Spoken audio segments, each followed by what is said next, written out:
Obrigada.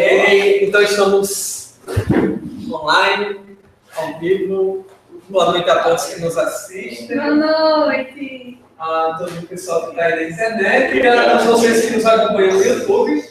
Hoje estamos com o estudo com o João e Eduardo e vamos tratar do quem nos recebe, a mim recebe. Então, estamos aí, segundo o João, encerrando um bloco, né?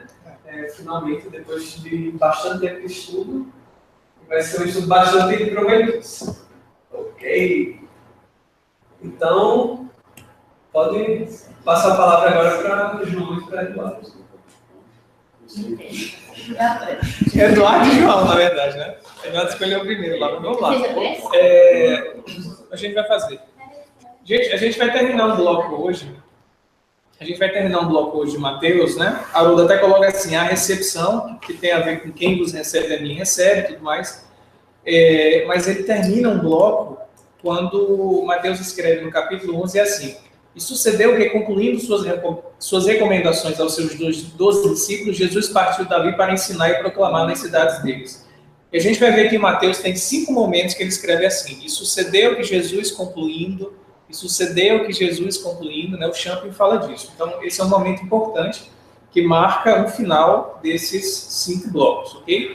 Então, a gente está aqui passando, vamos dizer assim, como se fosse uma etapa nova do Evangelho de Mateus. A gente está vencendo mais uma etapa, né? Passamos do Sermão do Monte, agora a gente está passando as orientações de Jesus para os seus discípulos, e aí vai entrar num terceiro momento do Evangelho, né? Então, só tem Mateus hoje, essa passagem só está em Mateus, e ela é bem curtinha, ok? Vamos lá para o roteiro.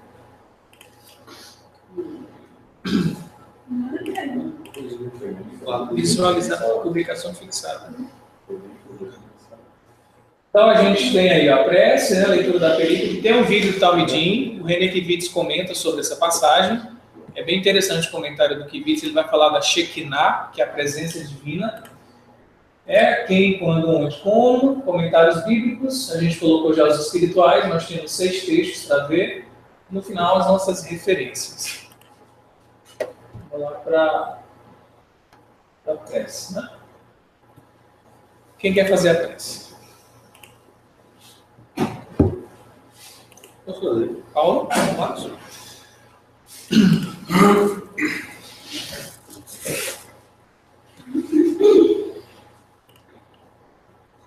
Leva o pensamento ao nosso Mestre Jesus, querido amigo. Mais uma vez aqui nos encontramos em teu nome para o estudo da noite. Rogamos a tua presença através dos teus emissários, dos espíritos bondosos que sempre estão aptos a nos auxiliar. Que possamos, Senhor, voltar todo o nosso pensamento para este momento. Possamos levar a nossa mente para conseguirmos captar as influências benéficas dos irmãos que aqui se encontram. Inspira, Senhor, nosso amigo Eduardo e João, para que possam trazer para todos nós novos significados da tua mensagem, para que a gente saia daqui enriquecido do teu amor. Obrigado mais uma vez. Fica conosco, Senhor, hoje, agora e sempre. Que assim seja. Vamos lá. Então, o quadrinho da perícope, a gente colocou algumas coisinhas de grego, né? Comparação bíblica de Jerusalém, vou explicar aí. E aí, dessa vez, Haroldinho deu escorregar. Eu estou dizendo, o Haroldinho está cheio de coisa, vai lá. Já está com vídeo.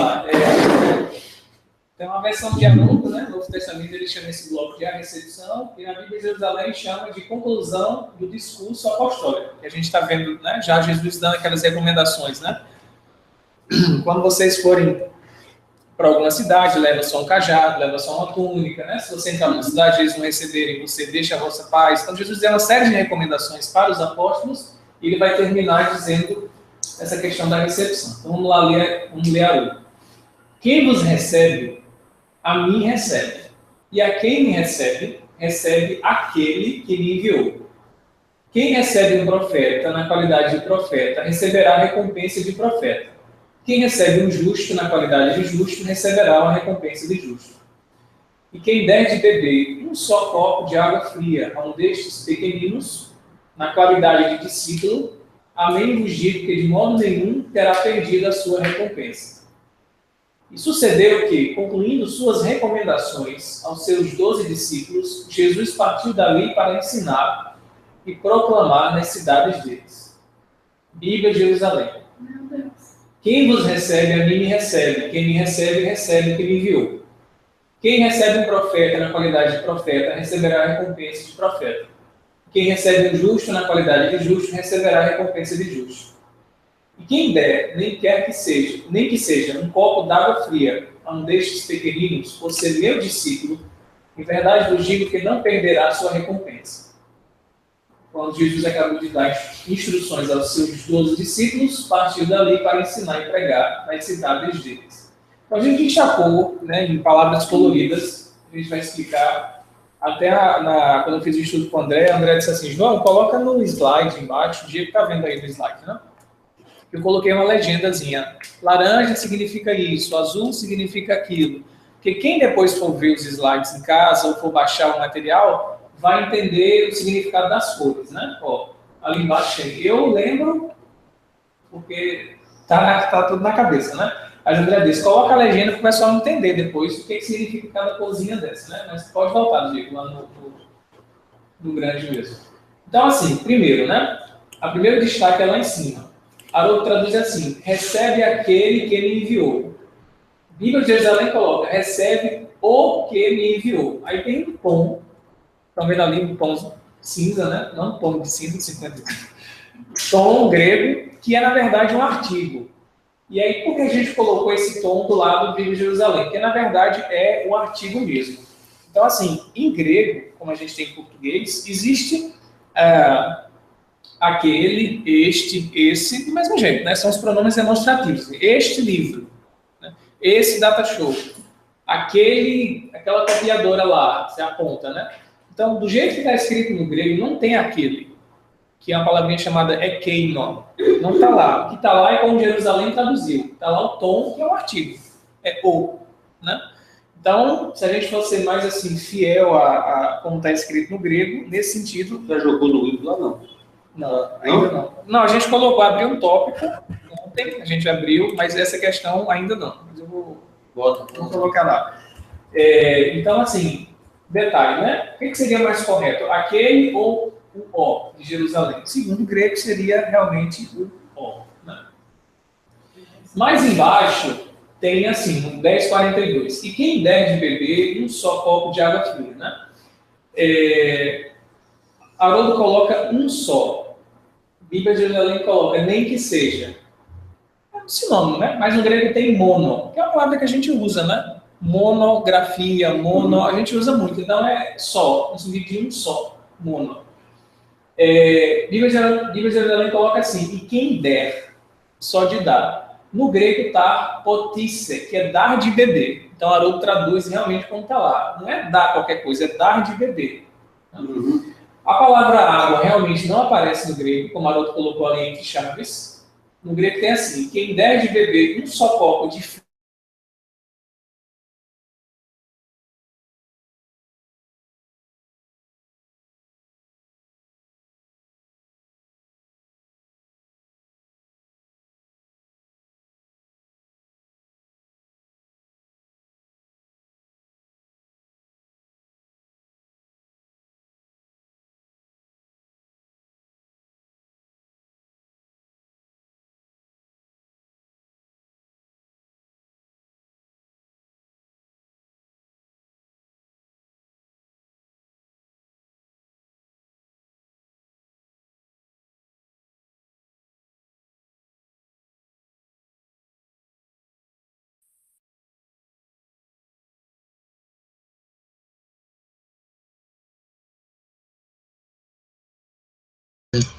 Diego, não estamos ouvindo aqui na internet, viu, vocês, infelizmente.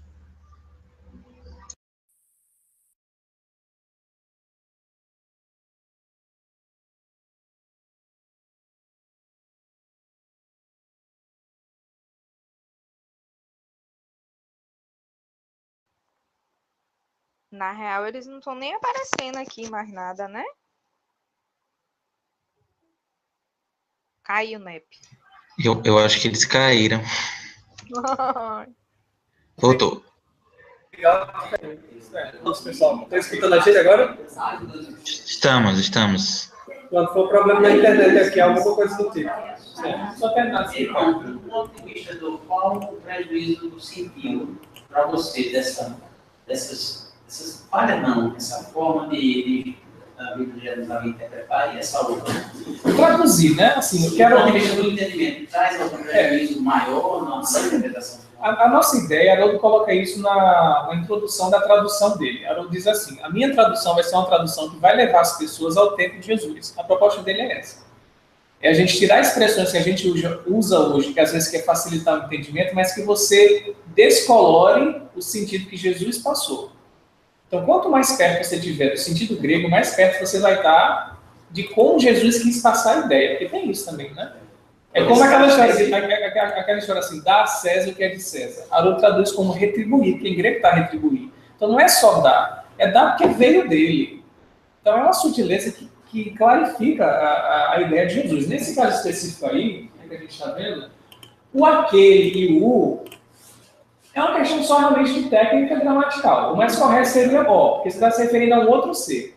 Né? Quem é esse ser, a gente vai ver que é Deus, né? A gente não entende que seja Deus. Nesse caso mais de baixo, quando eles colocam meu discípulo, eles estão cometendo um erro porque não está lá. Jesus não falou meu discípulo, ele falou quem recebe um desses pequeninos na qualidade de discípulo. É algo mais geral, né? Ele não personalizou. Jerusalém está traduzindo, está interpretando já. O que Haroldo quer fazer é assim, vou traduzir tentando interpretar o mínimo. É interessante que essa questão do que, né? Assim, Kardec pergunta que é Deus. Na Isso. Pergunta, né? Isso. Dos Espíritos. A gente colocou aí. Perfeito. Não quem é Deus, né? Isso. Então, pois é, aí só uma questão. Então, botar aquele que, né? Aquele que pode dar uma conotação mais de quem. Isso. Né? E já Isso. o E o O fica, e até o neutro lá, está no neutro, tem isso também. Boa sacada de Paulo.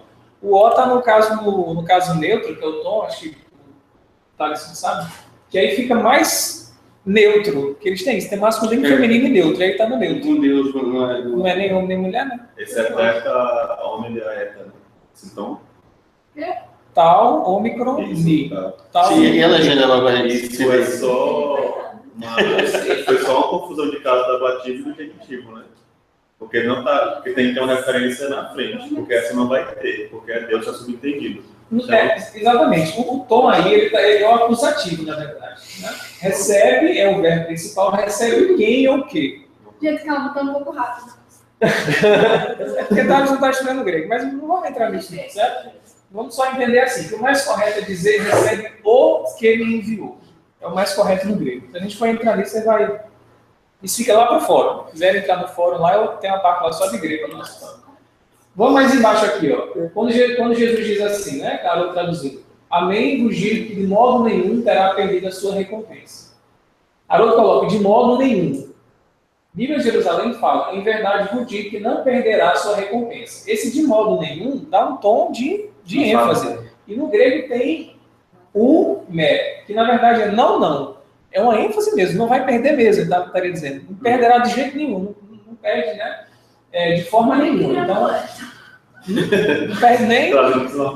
Nordeste nem a mulher ele vai perder. Então Jesus não falou assim, não vai perder. Não perde mesmo, cara. Não perde, não. Então lá no grego tem dois, é como se fosse não. O me, né? Fala isso. Jerusalém não deu essa ênfase.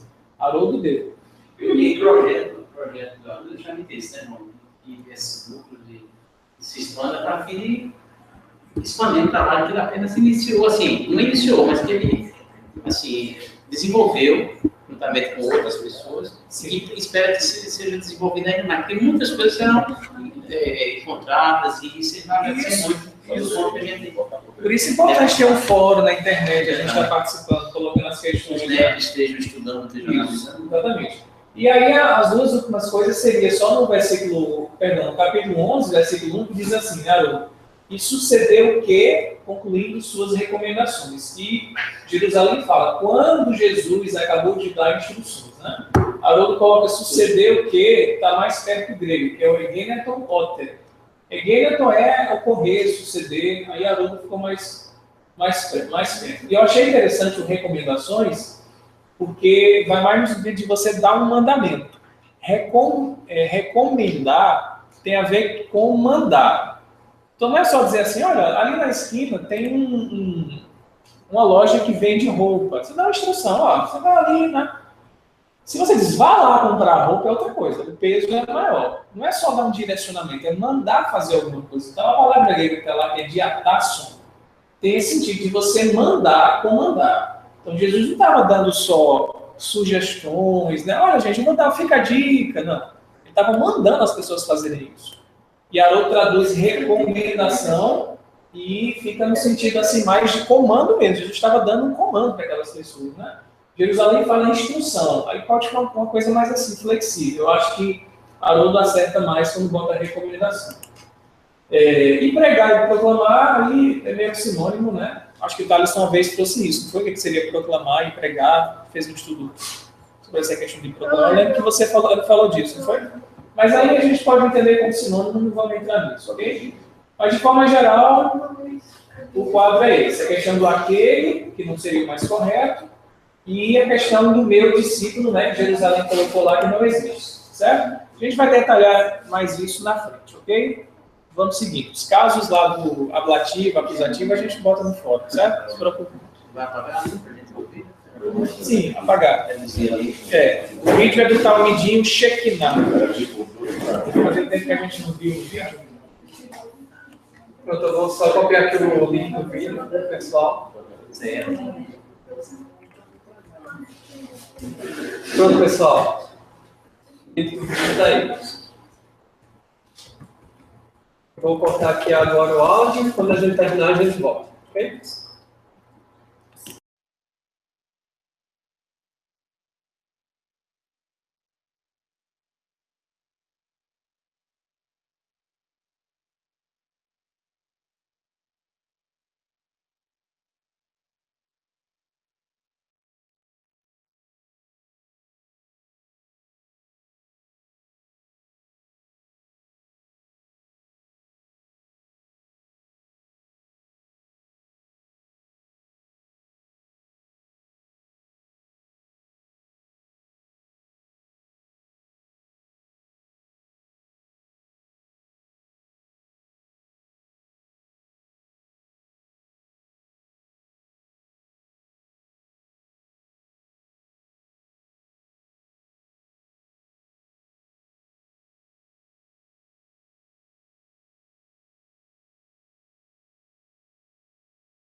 Perdão. Bom, então o que é Shekinah? Primeiro vamos explicar essa palavra Shekinah, que ele fala muito em glória. Só para que o pessoal já terminou. Todo mundo já terminou de assistir o vídeo? Terminei por aqui.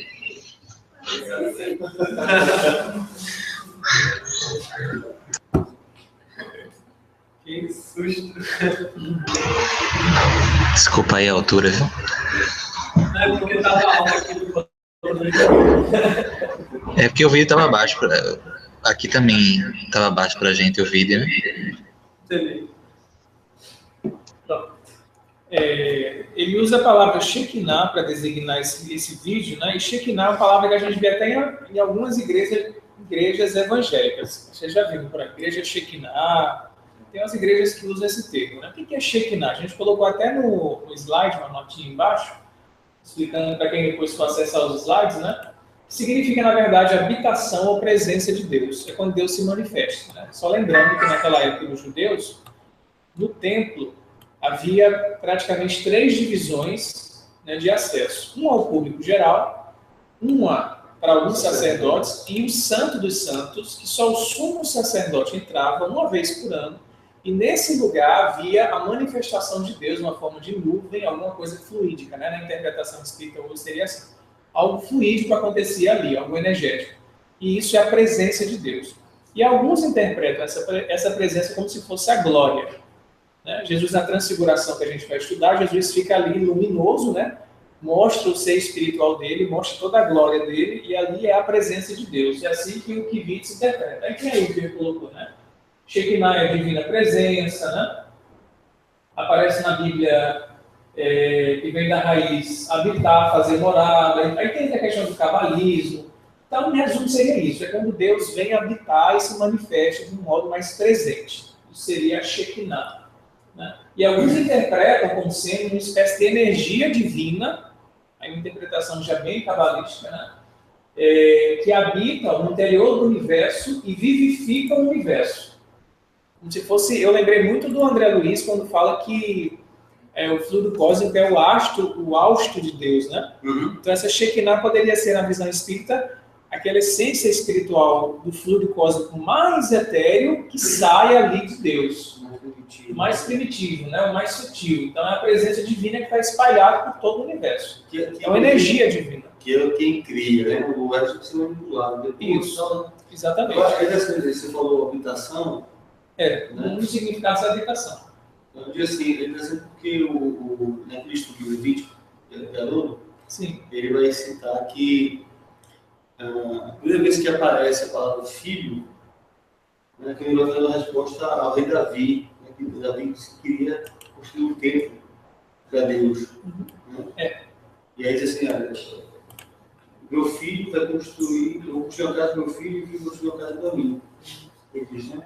Que aí é exatamente o próprio templo, que é Jesus, como você já é o Filho, gerar esse perfeito, é onde Deus pode se manifestar. Né? E ser os santos santos, né? No final das contas, é justamente essa. A interpretação seria, Deus se manifestava, né, no Santo dos Santos para os judeus, de uma forma, como se diz assim, na nuvem, né, uma coisa concreta, fogo.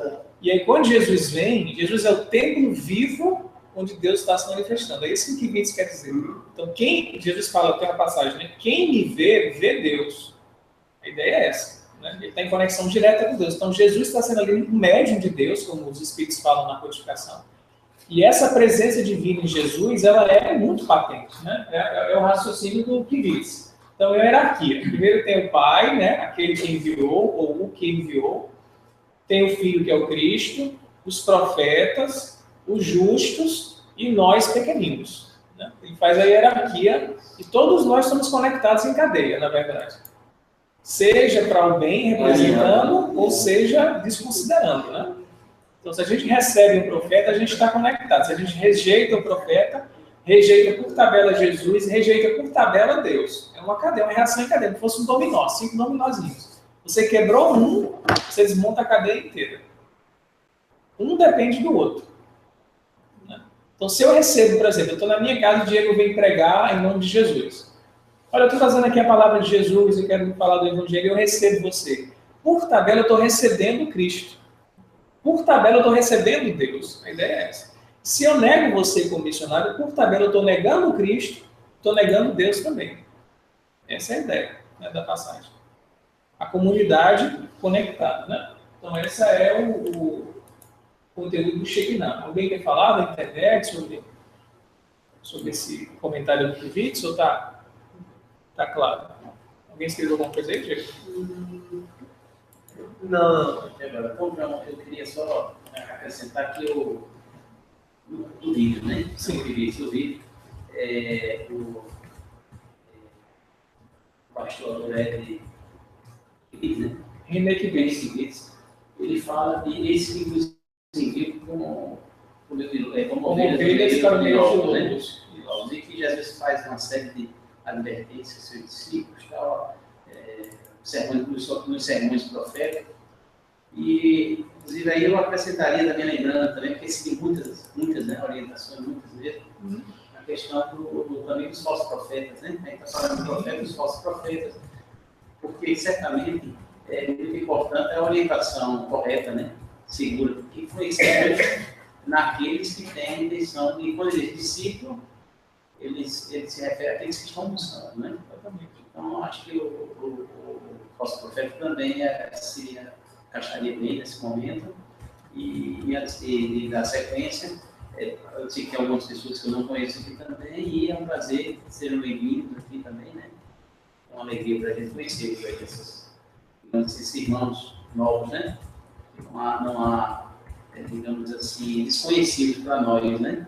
Quem conhece a doutrina espírita, minha esposa reclama muito comigo, porque quando a gente vai se dirigir a alguma pessoa, se você conhece essa pessoa, tem que ver a doutrina, tem que não existe estranho, na verdade. Existem pessoas que seguem, não conhecem a sua maneira de ser.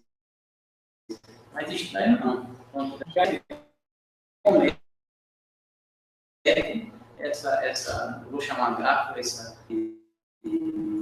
e às vezes não cumprimentar. Então eu senti essa vontade de cumprimentar vocês, assim, aquelas pessoas, esse contato direto, mas que não há distinção. Não sabemos. Agora a gente vai destrinchar, certo? O que é profeta, o que é justo, o que é destrinchamento. Primeiro, vamos começar de cima, né? Já que tem essa cadeia que começa de ou aquele que me enviou, e no grego está tom aposteilanta me. E o aposteilanta lembra o quê? Apóstolo, que é o sentido de enviar, né? Apostolém, que é o verbo enviar. E o me é o me mesmo, me enviou. O grego é a mesma coisa. Aquilo tudo tem vogal, né? Isso. E aí a gente colocou a imagem hebraica, né? Porque eles não pronunciam o nome de Deus, tem isso também. Os judeus escrevem essas 4 letrinhas, né? Da direita para a esquerda, que é o Yod, Rei, Vav, Rei, que é o tetragrama. Que a gente pronuncia Yahvé, Jeová, mas não é nada disso. A gente não sabe como é a pronúncia, certo? Aí a gente bota no português YHWH, né? Então, o Yahvé seria esse ser que tem, que enviou Jesus, né? Ou o Pai Celestial, como ele vai dizer. Eu não encontrei, a gente não encontrou, né, Eduardo, nos comentários, nenhum falando quem seria esse ser. Ninguém diz isso. Talvez por subentender que seja claro para todo mundo que é Deus, né? Então eu não vi em Guiné, não vi em Chambre, não vi ninguém, um pastorinho, falando especificamente desse que enviou. Então a gente entende que realmente é Deus, né? E entendendo assim, nós colocamos a pergunta de O Livro dos Espíritos. O Diego já pode passar o slide. A nossa visão, o que é, né, esse ser? A pergunta de Kardec é interessante. Kardec não pergunta quem é Deus, né? Quer-se que seja Deus, quer-se que é Deus. Ele não coloca como um pronome pessoal uma pessoa, né? Quem é você? O que é Deus? De uma forma bem abstrata e bem neutra, para não categorizar Deus nos padrões humanos, né? E aí a resposta é: Deus é a inteligência suprema, causa primeira de todas as coisas. A gente botou um asterisco aí em primeira, né? Como a gente está aqui no NEP. NEP também é cultura linguística, né? Colocando assim, em francês, a palavra que aparece lá é premier, né? Premier, que é primeiro ou primeira, e não primaire, que é primário. Então, no francês tem essas duas palavrinhas, tanto tem primeiro como tem primário. E quando Kardec recebeu a resposta, a palavrinha foi essa primeira, que a gente chama de premier, né, que é o primeiro. Mas, pesquisando no dicionário, né, francês com português vem do latim, se você for pesquisar tanto a palavra primário quanto a palavra primeiro, vem da palavra primário em latim. Então é sinônimo. No final das contas, as duas são sinônimos, certo? Mas querendo ser mais fiel ao termo francês usado, seria mais correto dizer causa primeira do que causa primária. Isso é só uma curiosidade linguística do espiritismo, ok? Tudo certinho? Todo mundo tem relação boa com Deus, né? Ninguém aqui é ateu, todo mundo aceita Deus, ok? Ok? Vamos embora. Pode passar, gente. E agora vem profetas. Agora começa a parte legal da história. E aí eu vou pedir para Eduardo ler, depois Ramon, né? Vamos começar a rodar aqui a leitura. Profetas.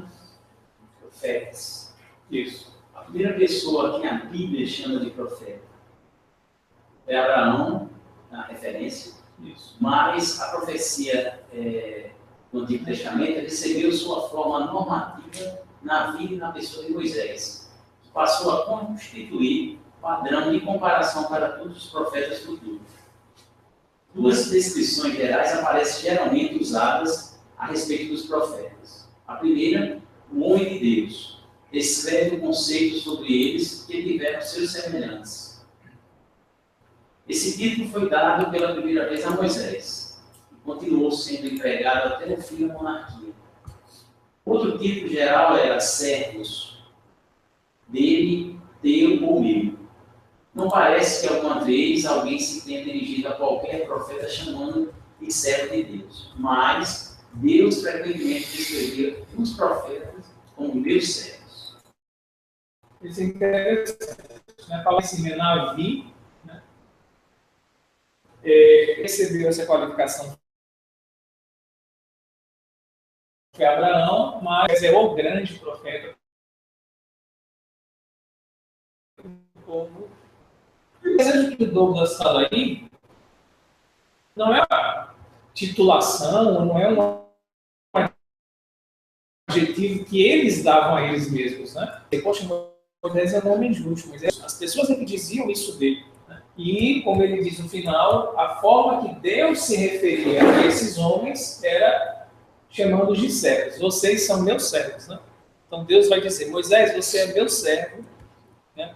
Davi, você é meu servo, né? O Levítico fala muito disso. Então Deus considerava todos eles servos. O único que Deus considerava filho é Jesus. Todos os outros, Moisés, Isaías, né, que são os grandes profetas, Ezequiel, Jeremias, foram figuras assim, missionárias que trouxeram grandes revelações do povo judeu, e a gente considera profeta, eles eram servos de Deus. E tinham as suas imperfeições, né? Tinha uma missão muito grande de educar as pessoas, mas eram espíritos ainda que precisavam purificar, passar por provas e sofreram muito. Então, o interessante aí são essas duas coisas. As pessoas percebendo a virtude de Moisés, chamavam ele de homem de Deus, você é homem de Deus. Né?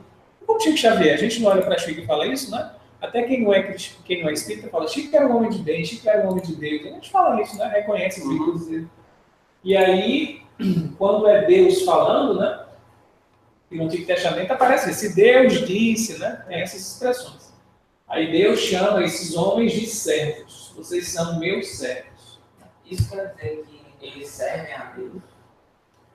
Isso, a ideia é essa. E Jesus, ele não serve o ser. É engraçado essa coisa de servo e Boa pergunta.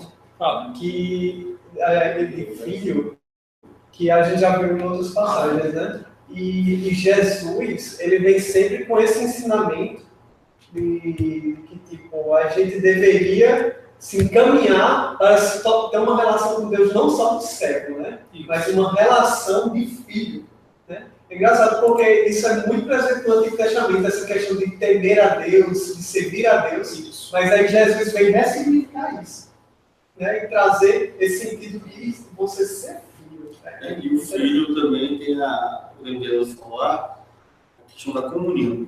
Isso. Já uma comunhão perfeita, né? Entre o filho e o pai. Os servos, os demais, né, como Moisés, como Abraão, como Davi, eles não tinham essa comunhão ainda. Por isso que não eram considerados filhos. E assim, quando a gente pensa assim, fulano é filho de cicrano, até tem aquela expressão, né? Filho de peixe, peixinho é. A ideia de ser filho é a ideia de se assemelhar.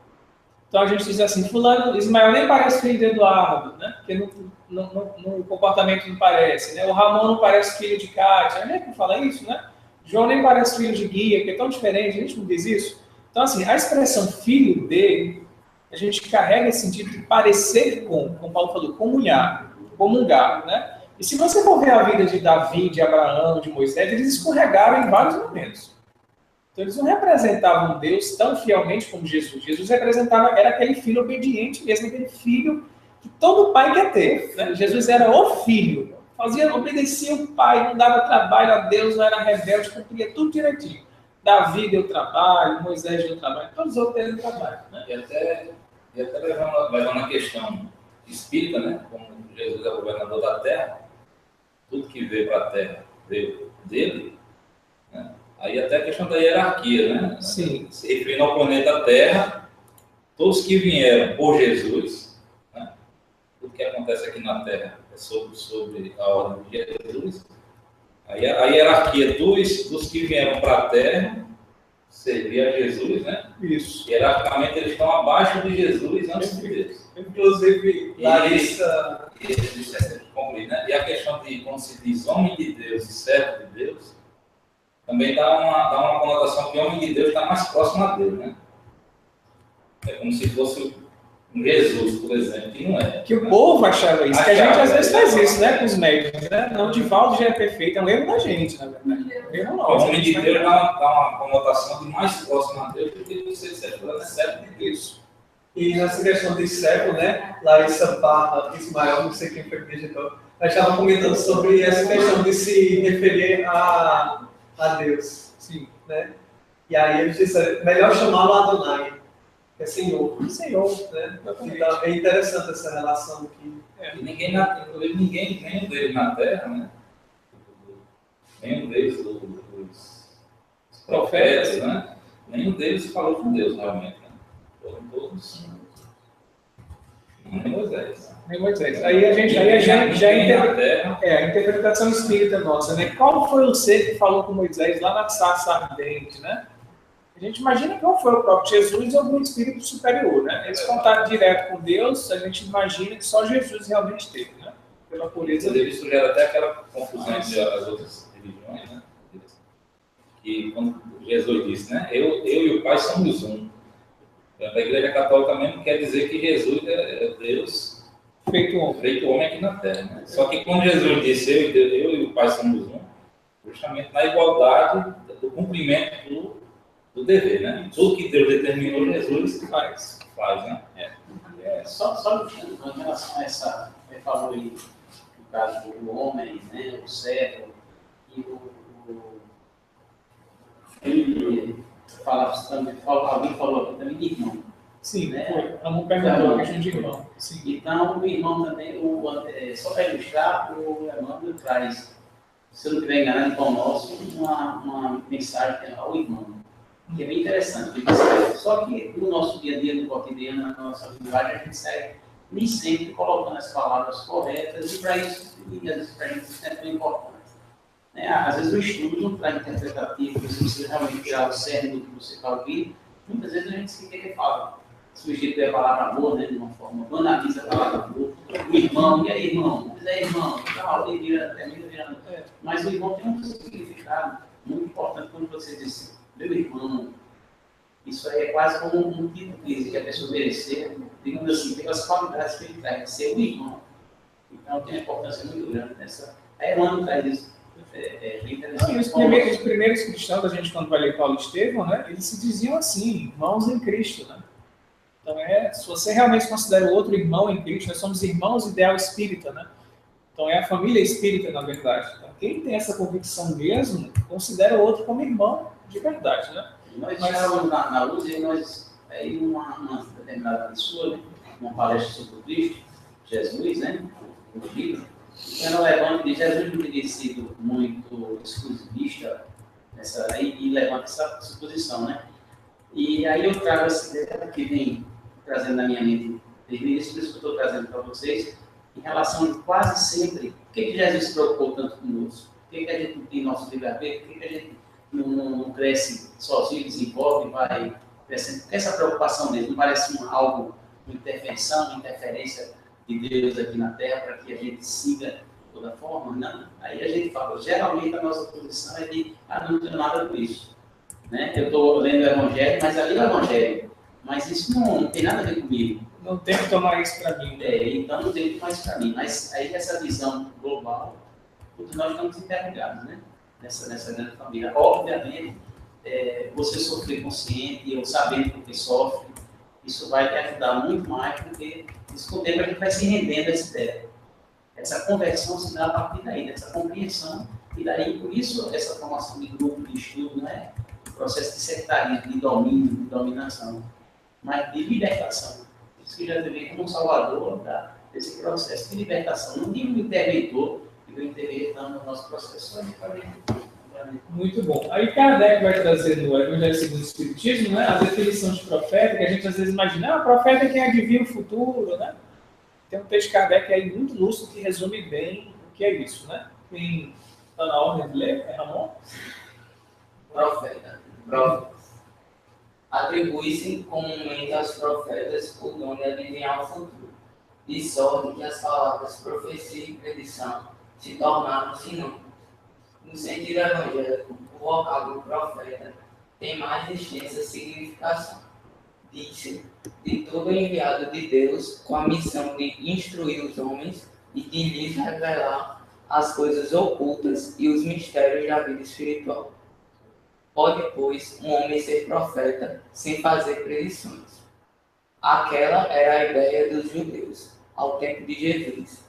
Daí vem que, quando levarem à presença do sumo sacerdote Caifás, os escribas e os anciãos, reunidos, lhe cuspiram no rosto, lhe deram socos e bofetadas, dizendo: Cristo, profetiza para nós e dize quem foi que te bateu. Entretanto, deu-se o caso de haver profetas que tiveram a presciência do futuro, quer por intuição, quer por providencial revelação, a fim de transmitirem avisos aos homens.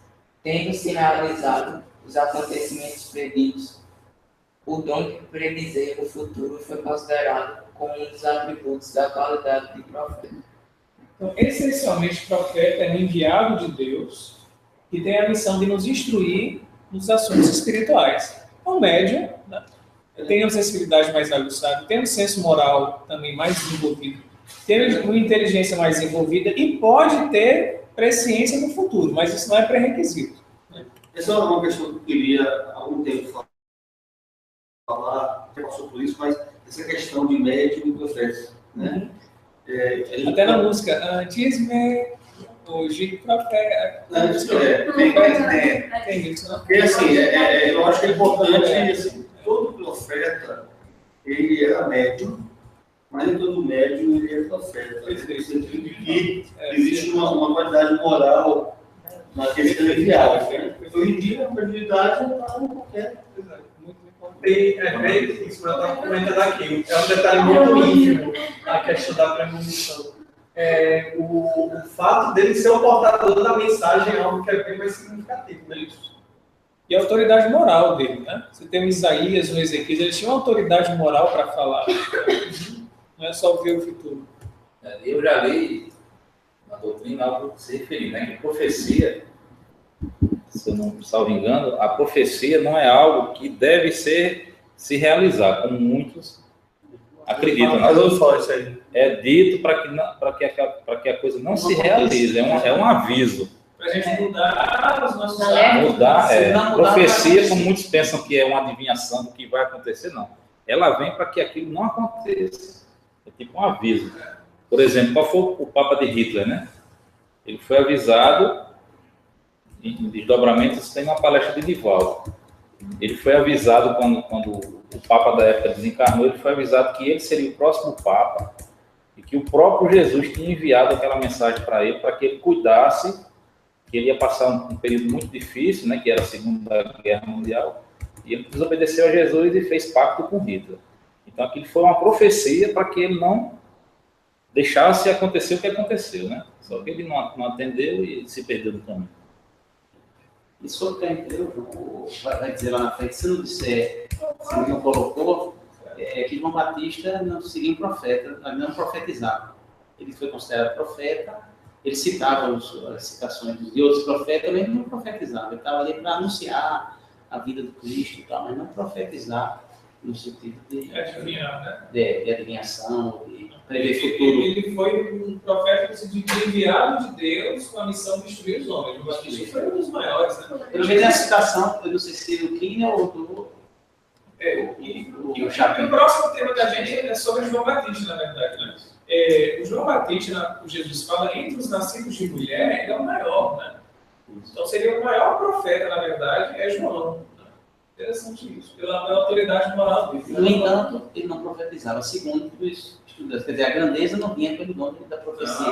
Ele no final, depois é que foi um atributo, depois foi a qualidade de profeta. Porque assim, como o profeta tem uma sensibilidade mediúnica aguçada, né? Tem uma moral elevada, então ele vai ter evidência, vai ter audiência, vai ter presciência do futuro, né? E as pessoas focaram nisso, é aquele homem que vai dizer o que vai acontecer no futuro, e esqueceram da autoridade moral. Mas Kardec ressalta aí que o primeiro caráter do verdadeiro profeta é uma missão de instruir os homens sobre o que é espiritual, e ele demonstra isso pela sua prática moral, né? E o João, incontestavelmente, é um dos homens mais corretos, né, que a gente viu na história bíblica. Né?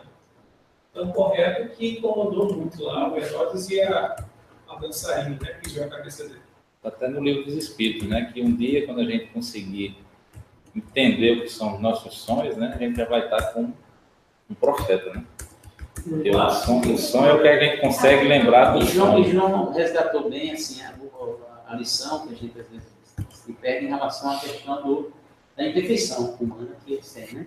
Eles não são pessoas, nós seres perfeitos. E por conta disso, acredito que não sei se é o Beto de Campos, há um estudo em cima de João Batista, que ele poderia estar, inclusive, resgatando também, né?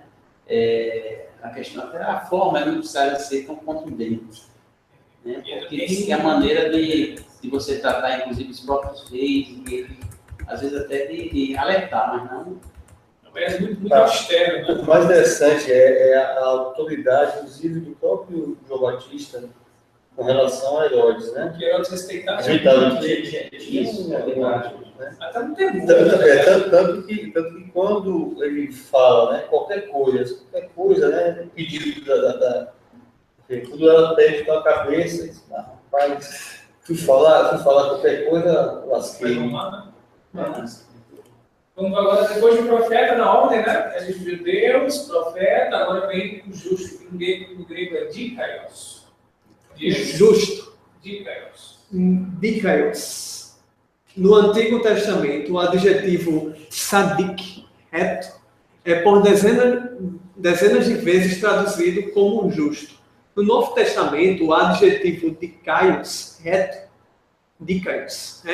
é traduzido por mais de 30 vezes como justo. Né? Está em dois. Na Bíblia de Jerusalém tem profeta e justo, termos bíblicos que vêm unidos também em capítulo 13, né, de Mateus, versículo 17. Pois amém, pois em verdade vos digo que muitos profetas e justos desejaram ver o que vedes e não viram, ouvir o que ouvis e não ouviram. E no capítulo 23, versículo 29, ai de vós, escribas e fariseus hipócritas, que edificais os sepulcros dos profetas e adornais os túmulos dos justos. Praticamente designam aqui o missionário e o cristão. Então, na Bíblia de Jerusalém, né, o profeta estaria associado àquele que é o missionário, como a gente viu, né, que recebe de Deus a missão de instruir as pessoas sobre os conteúdos espirituais, e o justo seria aquele que segue a lei, que é o cristão. Ismael está falando que o Sadik tem a mesma raiz que Sedakat, que é aquele conceito de justiça social. A cara de Cazuza aí. Que é o conceito de justiça social, que foi uma coisa que a gente viu no estudo passado. Que o judeu ele tem um senso de comunidade muito forte. E existe um termo específico para a justiça social, que é a Sedakat.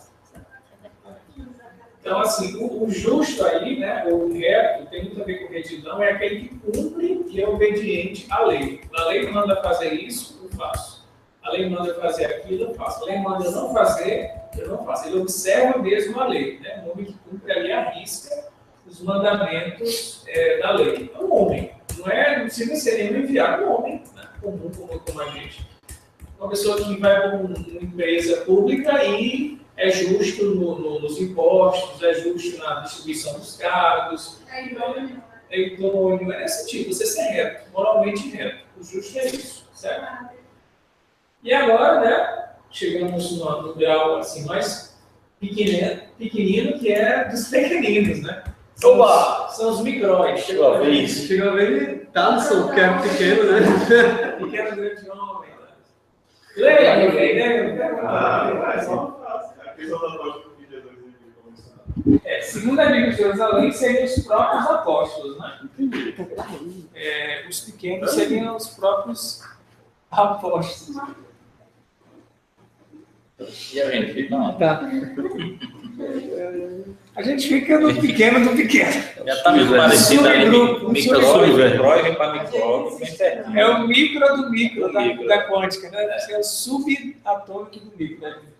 João, se a gente pegar essas referências do Espiritismo como Haroldo de Xavier, eles se enquadram em que categorias? Isso, né? Chico Xavier, com certeza, foi um homem justo. Sem dúvida nenhuma, né? Ele vivia ali a lei, justiça, amor e caridade. Dizer que ele foi profeta, aí eu não teria nenhuma condição moral de dizer. Não sei a missão dele, né? Posso dizer que ele foi profeta. Eu arrisco, com certeza, dizer que ele foi um homem justo. Profeta, enviado de Deus, eu não sei os compromissos kármicos que ele tinha, não sei da mediunidade provacional que ele tinha, né? Eu não arriscaria. O Francisco de Assis eu arriscaria, João Batista eu arriscaria, Chico Xavier eu não arrisco não. Já a missão dele, assim, pelos estudos dele, a vivência também, ninguém sabe que ele faz uma ligação de Chico com Francisco, né? Que é o mesmo. Ele tem essa ideia, né? Eu não gosto de tomar partido porque eu não tenho competência para afirmar. Eu analiso o homem Chico Xavier e com certeza ele foi um homem justo, sem dúvida nenhuma. Haroldo eu considero como sendo um grande estudioso do Evangelho. Não vou nem dizer que ele é justo, porque eu acho que ele está mais perto da gente do que a gente imagina. Né? Vamos colocar título na sexta, isso não é bom para colocar os pequeninos, né? Ele é mais um dos esposos. É fantástico. E agora vem os discípulos, né? Que é o Matetes. Vamos lá ver quem são os discípulos. Está com quem? Isabela, que é a discípula, que na verdade tem um termo, viu, para a discípula, que aparece em Atos dos Apóstolos, que é Matétria. Então, mulher é Matétria, viu? Memorize aí, Matétria. Essa é Matétria. Fala, velho. Talvez venha daí. Vamos lá. Hebraico, Limude, Vanessa. Tá, em hebraico, Limude. Não? O quê? Tá certo. Não, Não, mas deixa ela se enrolar, vai. Tá. Discípulo. Não, vai. Matétria. Matétria. No inglês tem som dos T. Pois é. Tem isso. Legal. Em hebraico, Limude. Em grego, Mathetes. Em latim, discípulos. Pupilo, aprendiz. A relação entre o mestre e o discípulo era uma característica comum do mundo antigo, onde os filósofos gregos e os rabinos judeus reuniam em torno de si grupos de aprendizes e discípulos. Nos tempos do Novo Testamento, uma prática semelhante tinha prosseguimento, e a palavra significava, em geral, aqueles que aceitavam o ensinamento de outro. Exemplo de João Batista, dos fariseus e de Moisés. Seu uso mais comum era para denotar os aderentes de Jesus, quer no sentido geral, quer referindo-se especialmente aos 12, que tudo abandonaram a fim de segui-lo. Fora dos evangelhos, as únicas outras ocorrências neotestamentárias do termo aparecem no livro de Atos, onde descreve os crentes, aqueles que confessam a Jesus como Cristo. A gente já viu, né? A gente já viu isso, né? Várias vezes. Inclusive, a gente utilizou o mesmo termo, aliás, o mesmo trecho do dicionário de Douglas, a gente viu no estudo passado. Pronto. Então, assim, a gente pode dizer que todo apóstolo, olha só, todo apóstolo é discípulo, mas nem todo discípulo é um apóstolo, né?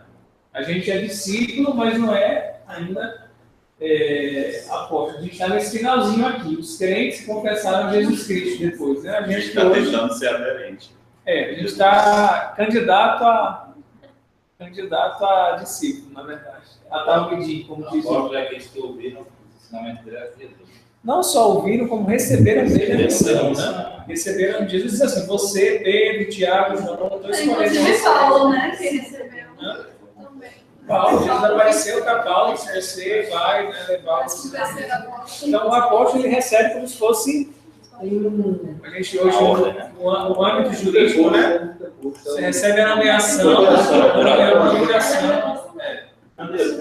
Lucas, que não conhecia Jesus. Ele é evangelista só. Lucas é evangelista. Porque tem 60. Ele é um discípulo. Apóstolos só tiveram 12. E aí depois, quando Judas estudou, tem 14 na verdade. Quando Judas se suicida, eles botam Matias, né? E aí em Paulo vem depois como 14º. Mas Matias é considerado apóstolo? É porque ele substitui Judas no corpo apostólico. Aí você vai ter a apóstolo de Presença física ou espiritual? Espiritualmente deve ter tido, né? Mas vamos lá, a gente já viu esse tema, vamos correr, que tem muita coisa ainda de slide para a gente ver. Passa do problema. Diego. Tem aí meia hora, tem muita coisa. Copo de água fria. Quem está na ordem vai. Vamos lá. Copo de água fria. Poterion, sai. Ciclo.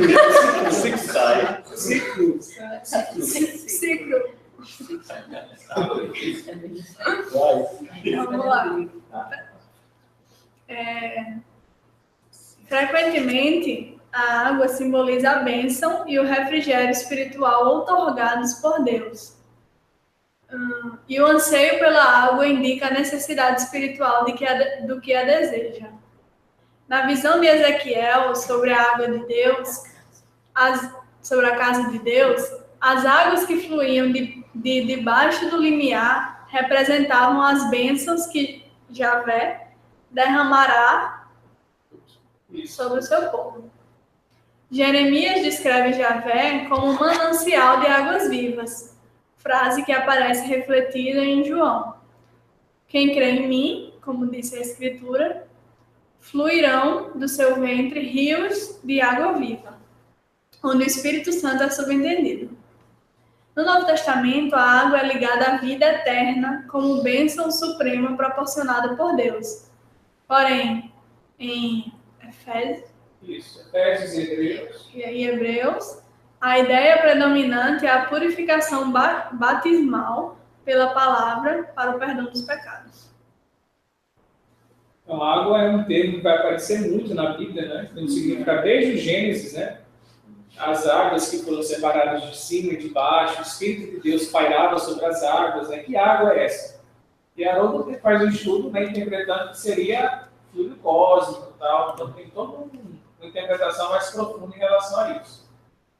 Não é a água que a gente vê no H2O já bem materializada, não. Essa água é espiritual, né? O significado é esse. Vamos lá? Seguindo. Bebida de tudo, né?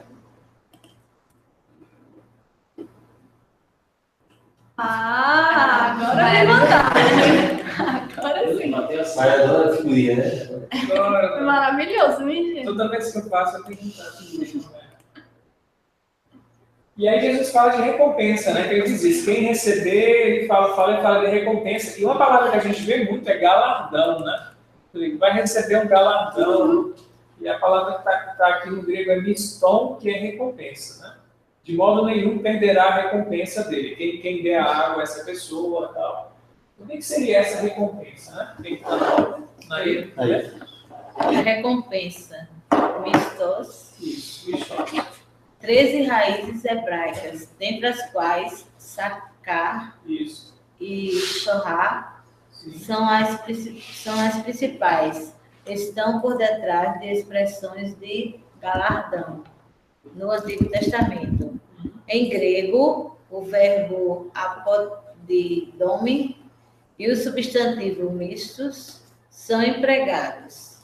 Todos esses vocábulos transmitem o significado de pagamento, salário ou ordenado, havendo instâncias de galardão como pagamento por trabalho honesto realizado e como lucro desonesto, isto é, suborno.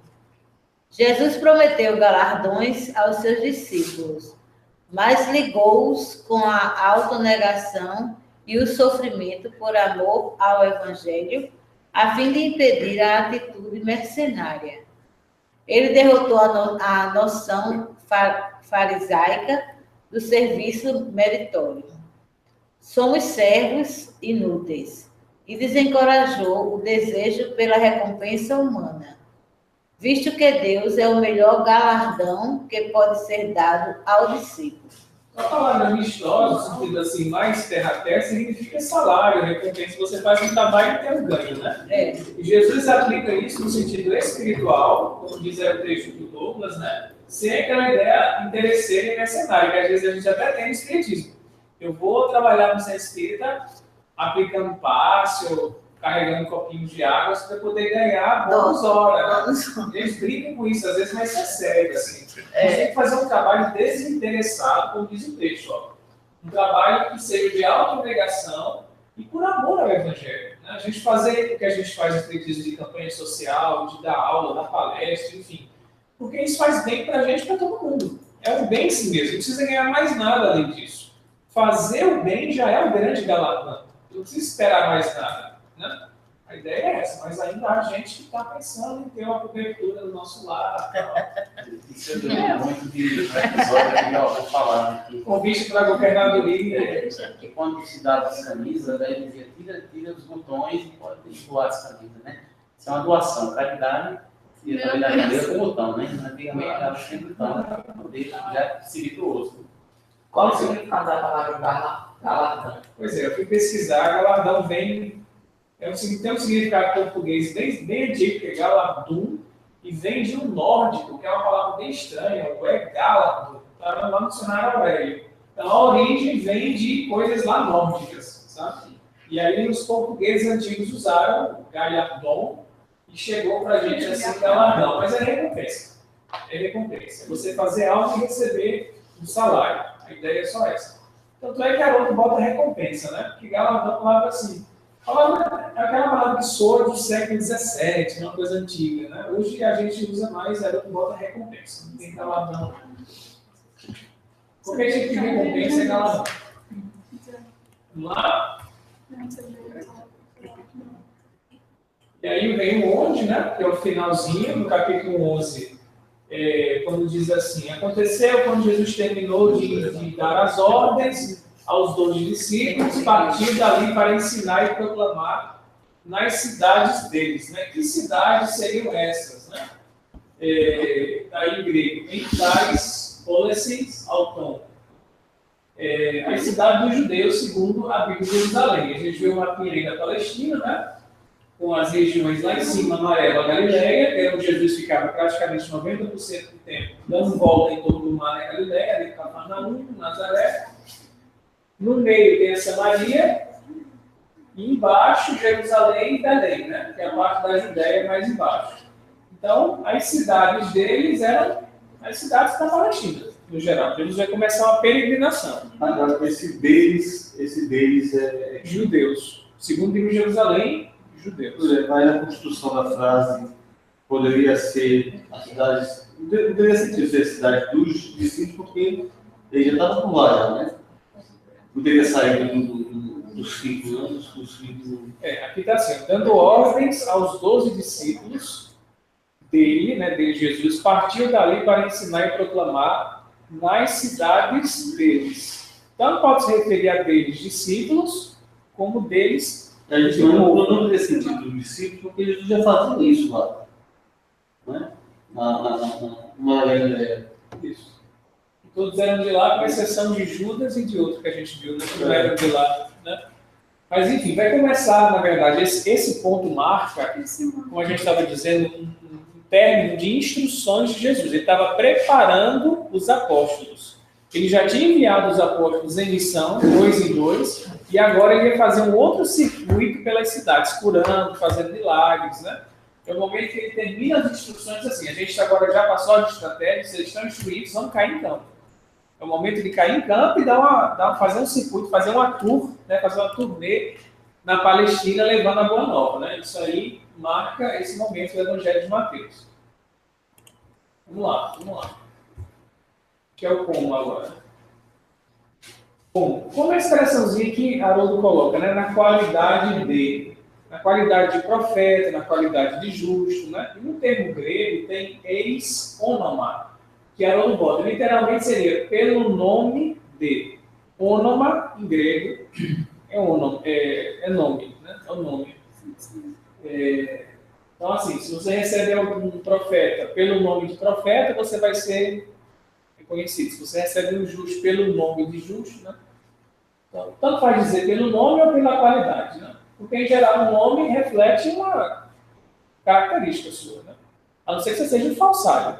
Eu sou um falso profeta, digo que sou profeta, mas não sou, na verdade, né?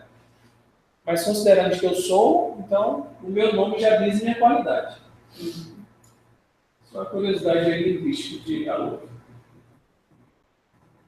E agora, os comentários bíblicos, a gente vai ver Jerusalém, Kina e o Champlin. A gente fechar. Quem está na ordem, a gente tem aí mais uns 15, 20 minutinhos. Agora a gente vai ver, vai escutar a voz poderosa. Pode ligar o microfone, chega lá. Não precisa de microfone, não. Vamos lá. Desses três, aí bebeu encontrando provavelmente a estrutura da igreja materna, na ápice, a autoridade apostólica. Versículo 40. Utilizando uma forma jurídica judaica para a transmissão de poderes, mas aqui posta em relação com Deus. Depois, os mestres para as precisões e as testemunhas que resistiram heroicamente durante as perseguições. Por fim, os pequenos. A Bíblia de Jerusalém interpreta isso, nesse bloco inteiro, do versículo 40 ao 42, como sendo a estrutura da igreja. O que é igreja? Né? Vamos só lembrar aqui, isso é bom frisar. Quando ele fala igreja aí, não é igreja como um templo construído. Igreja em grego é ecclesia, que é a assembleia de pessoas, é uma comunidade. Nós aqui somos uma igreja. É uma comunidade cristã à luz do espiritismo, certo? Então, na Bíblia de Jerusalém, a interpretação é o quê? Existia uma hierarquia. Né? No ápice, você tinha os apóstolos, né, que tinham recebido os poderes de Jesus, e eles passavam para os justos e aqueles que perseguiam, que eram perseguidos, né, que sofriam por serem cristãos, que são os pequenos, né? Eles que iam aderindo à doutrina ao longo do tempo. Essa é a interpretação da Bíblia de Jerusalém. Aquela mesma ideia de Deus, Jesus, profeta, justo, e os pequenos, né, que somos nós. Vamos lá?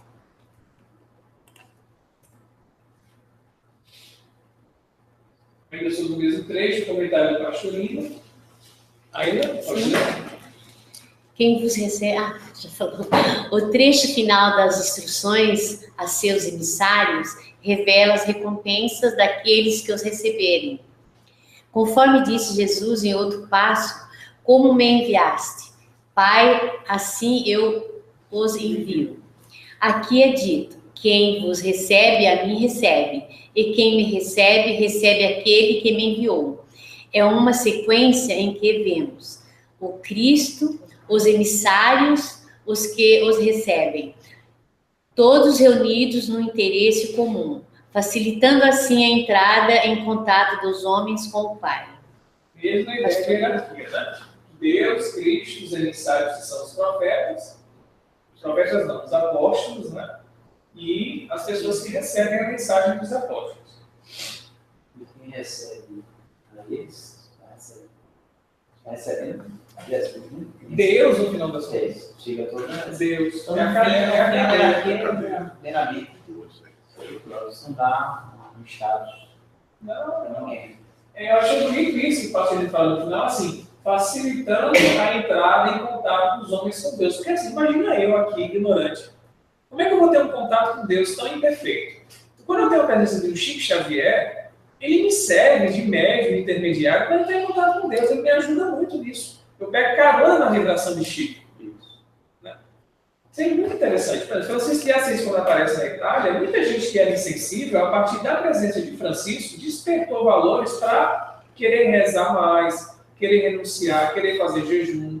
Então, isso é muito bonito no final. A nossa relação com Deus ainda está muito longe, a gente é muito material, está muito preso ao ego. Então, esses homens que vêm em missão, né, Divaldo, Chico Xavier, até o próprio Haroldo, que vem nos trazer a parte do intelecto, nos colocam com mais facilidade em contato com Deus. Eu, pelo menos na minha vida, depois que eu conheci esse aspecto de pesquisa bíblica mais aprofundada, a minha forma de ver Deus e me relacionar com Deus é completamente diferente hoje. Agora é interessante ver como Deus habita em nós, né?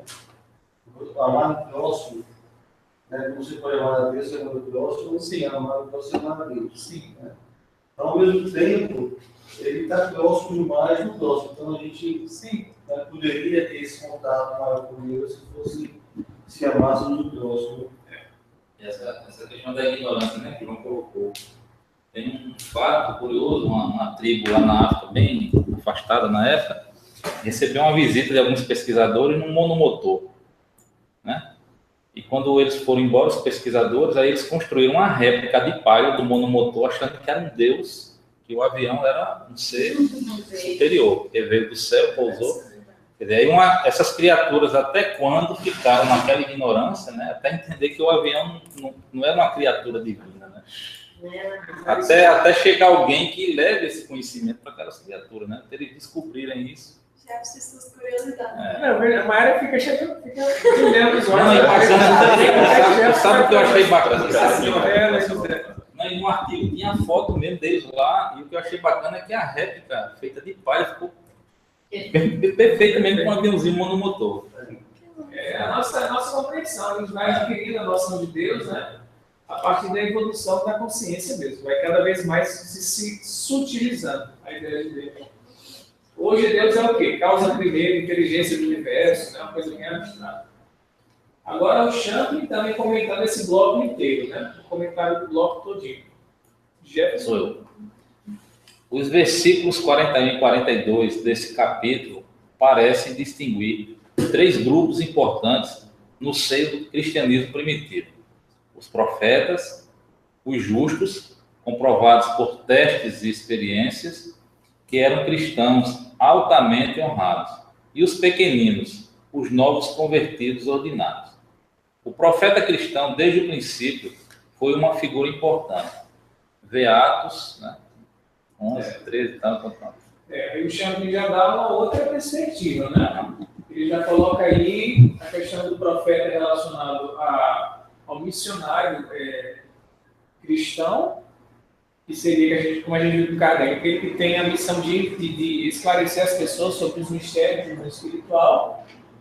Os justos, como sendo cristãos altamente honrados, né? A gente vai ver, por exemplo, casos de pessoas no livro Paulo Estevão, né? Aqueles cristãos Barnabé, Ananias, né? Que eram homens muito fiéis, assim, muito honrados, e os novos convertidos, né? O pessoal que ia tomando contato com João Evangelista, com Pedro, ia se comovendo e diz, não, eu aceito o cristianismo, eu aceito Jesus. E esses são os pequeninos, né? A interpretação do Champlin é interessante também. Nessa parte a gente traz assim, também uma curiosidade a respeito do pesquisador, né, do Champlin. Ele não coloca ali como algo absoluto, ele coloca como parece, ele traz uma reflexão para que a gente esgote nossa capacidade também de pesquisar, né, e analisar outros pontos de vista. Então, quando ele diz, quando a gente tem tanto estudar outras coisas, a gente recebe como um absoluto, a gente sai defendendo a verdade. E aí já alterou a sequência, né? Anteriormente a gente viu os pequeninos como os apóstolos. Sim, acho que a Bíblia de Jerusalém fala isso, né? Aí ele colocou os justos e depois os pequeninos, né? Ele viu dos apóstolos antes dos justos. Não. Isso. Apóstolos justos. A Bíblia em Jerusalém chama de pequeninos dos apóstolos. Os apóstolos. Jerusalém chama. Mas o justo vem antes, não vem não. Não, o justo vem depois dos apóstolos. Aí os apóstolos estão recebendo a ordem direta de Jesus, né? Ramon levantou a mão aí. Fala, Ramon. É porque eu não compreendi ainda muito bem essa passagem no início. Quem vos recebe? No vídeo foi que ele falou isso. Quem nos recebe? Que os apóstolos eram os pequeninos. Jesus fala assim, que é o início, né? Sim. Pegado aqui tá no meio. É a questão da hierarquia. Quem nos recebe, a mim recebe. Então, quem é esse vos? É todo mundo que está ali falando com Jesus. Ele diz assim, quem Jesus está? Imagina Jesus, né? Vamos colocar, eu sou Jesus aqui. Eu estou falando com vocês, que são meus discípulos ou apóstolos. Diz assim, quem receber vocês, quando vocês forem pregar nas cidades, em nome do Evangelho, por tabela, vai estar me recebendo indiretamente. E também quem A ideia é essa. também o que me enviou, que é Deus. E além de mim, está recebendo Deus também. Quem enviou Jesus. A consequência é essa. Ele está dizendo assim, vocês que estão agora, né, receberam as instruções, estão sabendo como é que devem agir, levar só uma túnica, levar um cajado, né, vocês vão estar lá. E estou dizendo a vocês, ó, quando vocês forem nas cidades, quem receber vocês, não vão estar recebendo só Pedro, só João, não. Estão recebendo a mim, estão recebendo a Deus também. Isso Jesus quer dizer. Certo? A fonte do envio, né, da autoridade para enviar, vem de Deus. A fonte primária é Deus. A ideia é essa. Certo? Entendeu? Não? Ainda bem que ninguém me recebe. A gente só recebe as suas histórias bem interessantes, não é? Vamos lá. Tem muita coisa.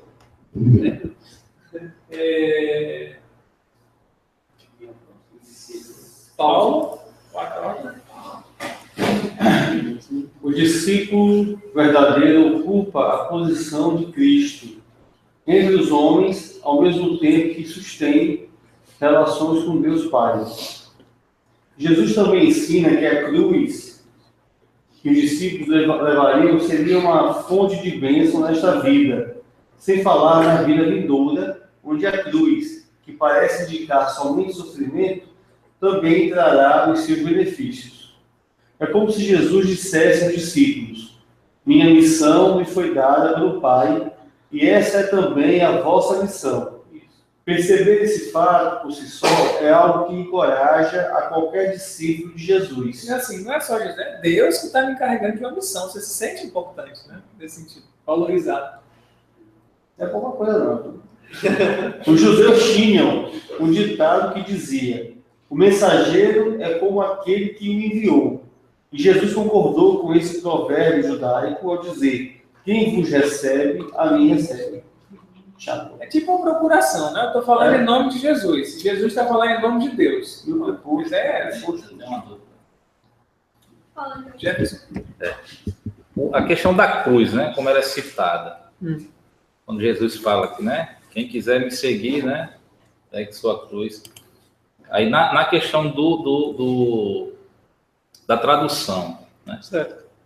Essa cruz que Jesus falava, ele está se referindo metaforicamente à cruz da crucificação, não é isso? A gente viu no estudo passado, e aí ele não usa exatamente o termo cruz, ele usa o termo patíbulo, né, que é a trave horizontal, porque a cruz em si ela era muito pesada, né?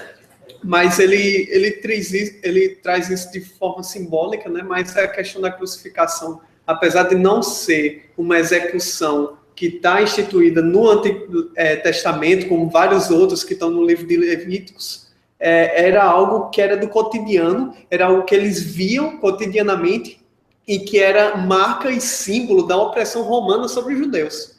Então, quando Jesus fala carregar a cruz, isso inclusive não era uma figura de linguagem como geralmente existe em outros, né, que Jesus sempre está se utilizando de coisas, de frases que as pessoas geralmente utilizavam, ninguém usava, tipo, carregue sua cruz, sabe? E ele se utiliza desse símbolo, que em si era muito pesado, era muito forte, e que era símbolo da opressão romana, para dizer o quão difícil seria a missão. Era aí que eu queria chegar. Justamente ele se referia porque era o castigo mesmo o mais pesado. Era realmente era pesado. Era O era judeu encarava a crucificação como símbolo de perseguição. Então era realmente Era forte. o pior castigo que existia.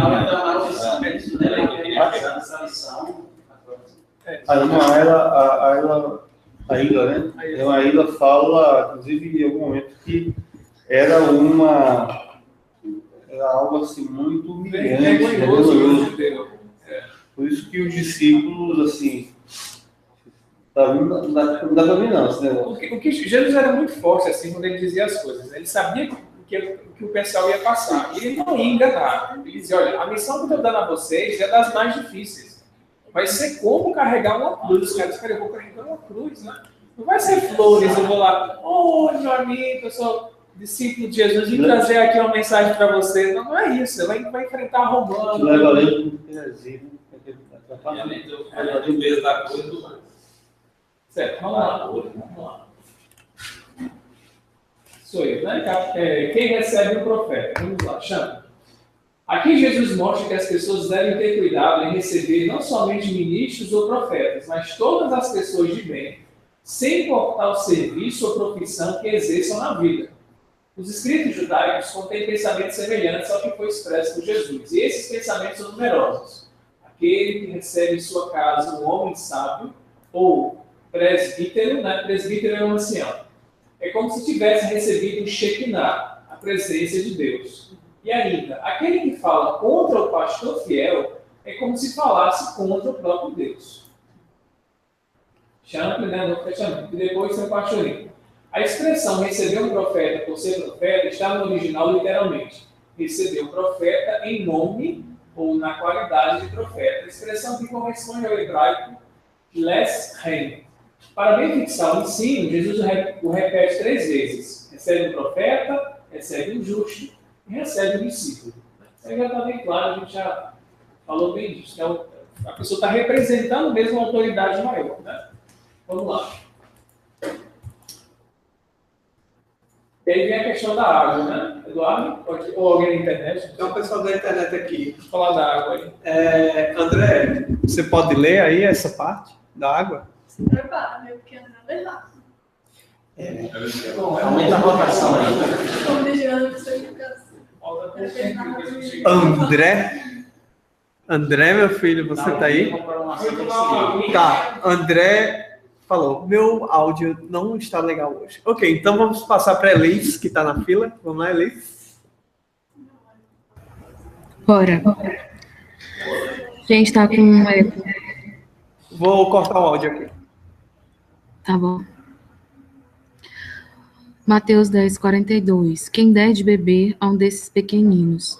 Certamente que todos os crentes, nem que seja uma única vez, já deram um copo de água fria a algum necessitado. Todavia, lê-se que nem sempre um copo de água era reputado coisa de somenos, sem importância, nos quentíssimos países do Oriente Médio. Dar um copo de água fria era considerado sinal de bom espírito de hospitalidade, muito apreciado pelos viajantes. Provavelmente, essa atitude hospitaleira era praticada por alguns judeus, e os apóstolos teriam entendido o sentido desse serviço e da bondade nele envolvida.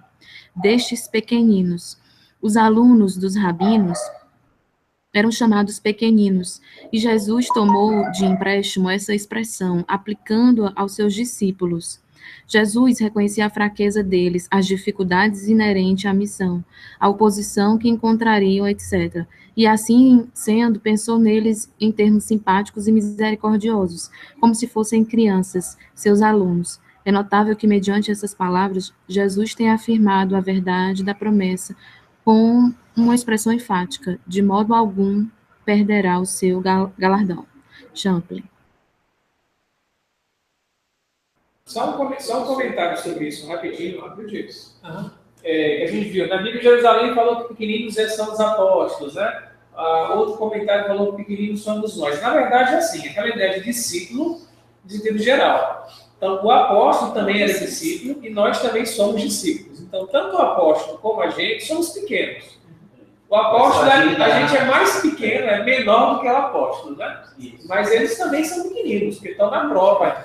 Então, todo mundo que é discípulo é pequeno. Menina, cada dia... Sintetizou bem como chamou de aluno. Isso. A cada dia que passo nesse estudo, eu percebo como Pessoas existe saem- mais similaridade com, por exemplo, o sertão do Nordeste, sabe? Porque porque é muito parecido o clima, essa questão da água, né? Porque é muito comum. A vida se oferecer a vida água, com aquilo que é bem necessário, você viver no limite do necessário. Essa questão da água eu lembro também da passagem de Jesus com a mulher samaritana, né? Sim. Ele chega e diz, mulher, dá-me de beber. Depois de terminar aqui, eu vou falar E com essa você. é Falar a você com ele falando com a Samaritana. Você sabe? Ali tem coisa. Vamos lá, outra pessoa na internet, gente. Vamos lá, aqui, né? Tá. O próximo É sobre a água. Giana. Giana, pode ler?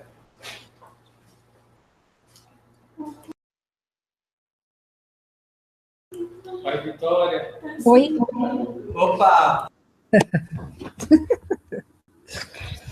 Bom, dando seguimento, né, a quem der de beber a um desses pequeninos. Essa passagem retoma o tema da hospitalidade para com os mensageiros do Evangelho.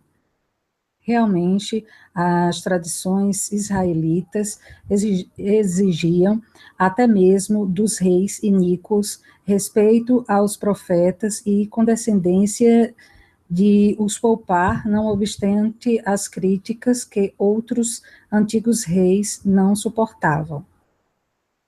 Este princípio foi sempre verdadeiro no tocante aos profetas. Quem os abraçou estaria abraçando também suas mensagens e, por conseguinte, os desígnios de Deus. Quem os sustentou foi igualmente recompensado. Kinner. Muito bom. O Velho Testamento já era uma prática já tida no judaísmo, né? Isso. Passa para o próximo?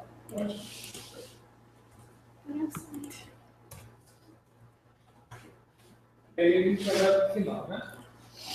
É o penúltimo slide. Sim. Então, Israel pode ler? Israel. O homem que briga com Deus. Israel. Opa! Tá ouvindo? Estamos ouvindo. Pode ir. Mateus 11, versículo 1. Tendo acabado Jesus de dar essas instruções,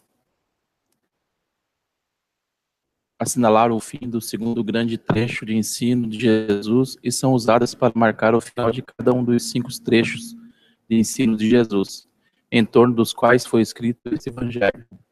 Essa expressão se encontra como término das seções em que se divide o evangelho de Mateus em 7 e 28. O Sermão do Monte. E 11:1, Sermão para os 12 discípulos. E 13:53, Discurso em parábolas. E 19:1, Milagres, curas e transfiguração. E 26:1, o Sermão profético. As 5 seções do Evangelho de Mateus, cada qual constituída por ensinos e por narrativas, são os capítulos 3 e 7. A promulgação do reino dos céus, 8 e 10, a pregação do reino dos céus, 11 e 13, o mistério do reino dos céus, 14 e 18, primícias do reino dos céus, 19 e 25, o advento próximo do reino dos céus,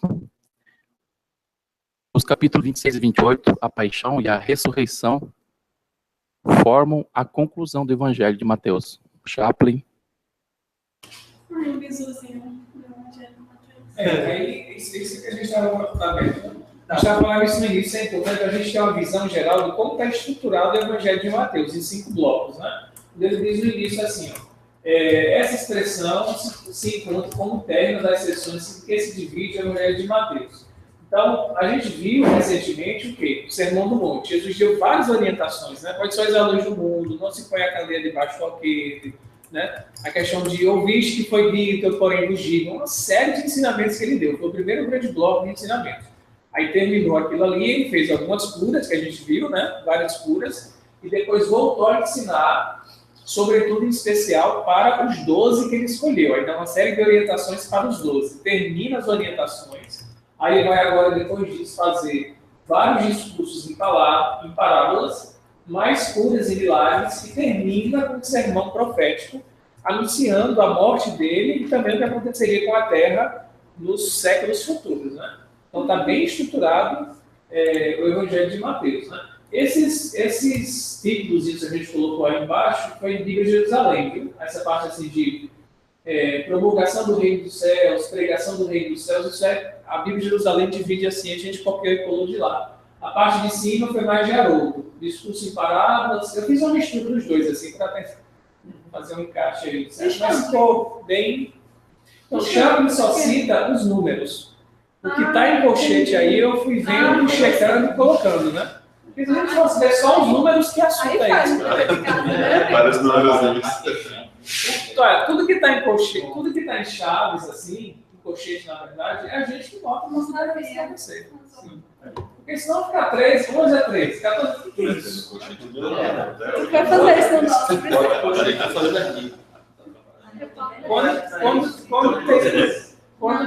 Quando tem uma palavra difícil que a gente tem que ver no dicionário, né? Eu já coloco em colchete já para a gente não ter que ir no dicionário e tal. Para facilitar, como diz Haroldo, é mel na boca, né? Você está dando um melzinho para você. Ok, último slide. Agora está faltando Larissa e Marisa. A gente pede para Larissa ler e Marisa faz a peça, né? Pode ser. O Anderson. Ah, não, o André está com o Anderson. Ismael, Larissa, os dois, a entidade coletiva. Ismarissa. Escute. Escuta. Olá, vocês estão me ouvindo? Estamos ouvindo. Então, uma parte da entidade vai ler e outra termina. Mateus capítulo 11, versículo 1. Partiu dali a ensinar e a pregar. Os apóstolos iniciaram o segundo roteiro pela Galileia, e é evidente que Jesus os seguiu, visitando algumas cidades que eles já tinham percorrido. Os apóstolos, tendo seguido de 2 em 2, uma vez terminado o circuito, voltaram a Cafarnaum, a fim de prestarem a Jesus o relatório do que ocorrera. Termina aí que eu nem deixei nada para tu, hein? Os 70 discípulos fizeram depois a terceira excursão pela Galileia. Champlin. Muito bem.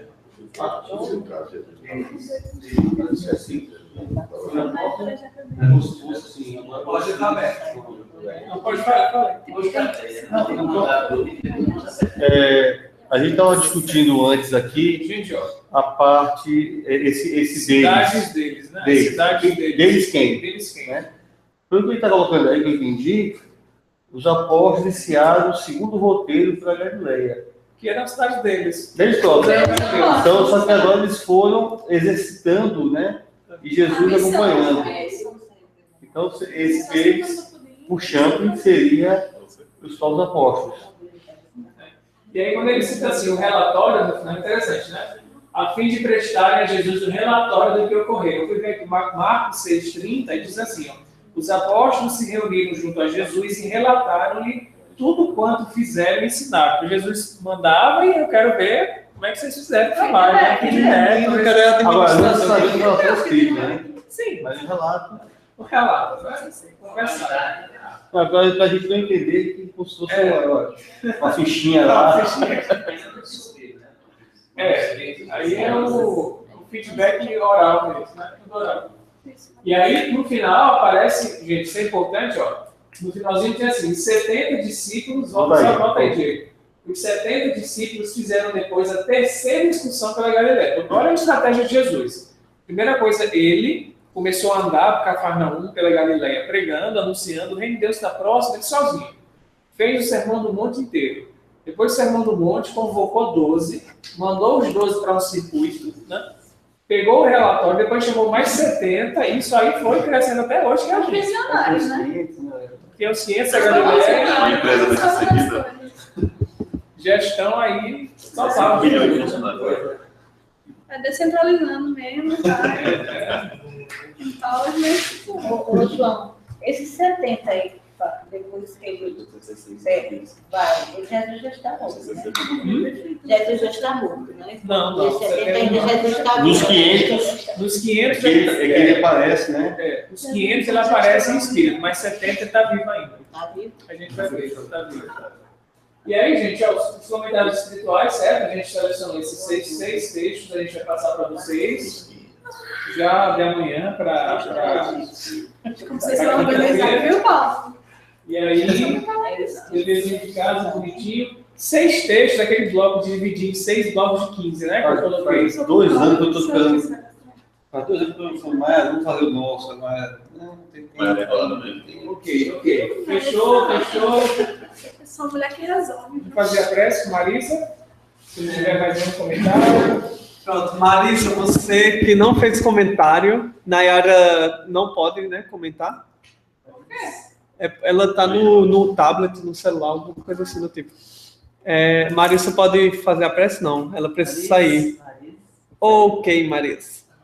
E Nayara consegue falar? Oi. Opa, Nayara pode falar. Faça a prece pra gente, por favor. Então tá. Vocês estão me escutando bem assim? Sim. Beleza, pode já?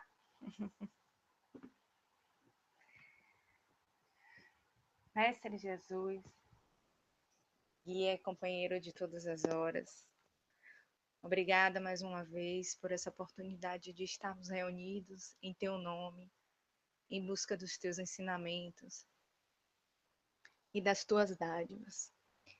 Que possamos interiorizar essas Tuas palavras, esses ensinamentos, trazendo para os nossos dias a dia, ajudando-nos a compreender e a entender a nossa existência aqui cada vez mais. Que possamos ter uma semana de paz, com todos voltados para os Teus ensinamentos, que não nos esquecemos da certeza da Tua presença na nossa vida, nos momentos de conflito, de tristeza, que possamos nos lembrar da Tua presença e do Teu companheirismo. Fica conosco, Mestre Jesus, hoje e sempre. Muito bom. Então, depende de casa, Abraço aos doces da Paraíba. Boa noite, pessoal. Tchau, pessoal. Boa noite. Boa noite. Boa. Quem tem um abraço no final? Abraço grande. João, estamos aqui com Michele. Um abraço. Michele! Tchau, gente. Michele! Aparece, Michele. Michele aparece. Muito. Beijão, Maiara. Nos recebeu aqui. Nos abrigou aqui. Possibilitou a gente participar. Um abraço, gente. Só para informar, o nosso